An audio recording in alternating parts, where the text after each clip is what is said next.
Hello guys, welcome back to another episode of MSA Malayalam. ഇന്ന് നമ്മളെ വീഡിയോയിൽ നോക്കാനായിട്ട് പോകുന്നത് മൈക്രോസോഫ്റ്റ് 365 നമുക്ക് ഈസി ആയിട്ട് എങ്ങനെയെങ്കിലും ആക്ടിവേറ്റ് ചെയ്യാൻ പറ്റുമോ എന്നുള്ളതൊക്കെയാണ്.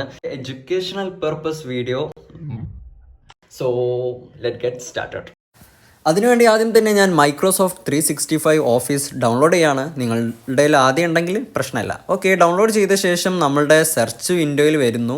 സെർച്ച് വിൻഡോയിൽ വന്നിട്ട് വിൻഡോസ് പവർ ഷെൽ അതൊന്ന് just run as administrator click ചെയ്യാം. ഓക്കെ ഒന്ന് ഓപ്പണായി വരുന്നവരെ വെയിറ്റ് ചെയ്യാം. ഇനി ഞാൻ താഴെ കൊടുത്തിട്ടുള്ള ഈ ഒരു ടെക്സ്റ്റ് ജസ്റ്റ് ഒന്ന് കോപ്പി പേസ്റ്റ് ചെയ്താൽ മതി. Just IRM space https:// get.activated.win just ഒരു സ്പേസ് പിന്നെ മറ്റൊരു വര, അങ്ങനെ പിന്നെ ഒരു സ്പേസ് കഴിഞ്ഞിട്ട് IEX ജസ്റ്റ് എൻ്റർ അടിക്കുക. അപ്പോൾ ഇങ്ങനെ ഒന്ന് ലോഡാവും. ലോഡായി കഴിഞ്ഞിട്ട് ജസ്റ്റ് നിങ്ങൾ ചെയ്യേണ്ടത് 2, ഞാനിവിടെ 2 അടിക്കുന്നു, യെസ് 1 അടിക്കുന്നു. ഇവിടെ നമുക്ക് ആക്ടിവേഷൻ ആയത് കാണാൻ വേണ്ടിയിട്ട് പറ്റുന്നതാണ്.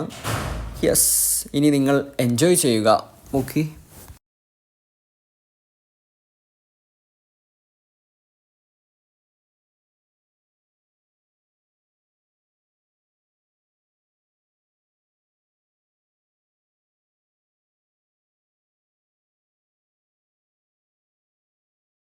അപ്പോൾ ഇന്നത്തെ വീഡിയോ ഇത്രയൊക്കെ ഉള്ളൂ. ഇഷ്ടപ്പെട്ടാൽ തീർച്ചയായും ലൈക്ക് അടിക്കുക, ഷെയർ ചെയ്യുക, സബ്സ്ക്രൈബ് ചെയ്യുക. അടുത്ത് കാണുന്ന ബെല്ലൈക്കൺ ഓൾ എന്ന് പ്രസ് ചെയ്താൽ ഞാൻ അപ്ലോഡ് ചെയ്യുന്ന എല്ലാ വീഡിയോ നിങ്ങൾക്ക് നോട്ടിഫിക്കേഷൻ ആയിട്ട് ലഭിക്കുന്നതായിരിക്കും. സോ ഇതിനു വേണ്ടി നിങ്ങൾ സ്ക്രീനിൽ കാണുന്ന പോലെ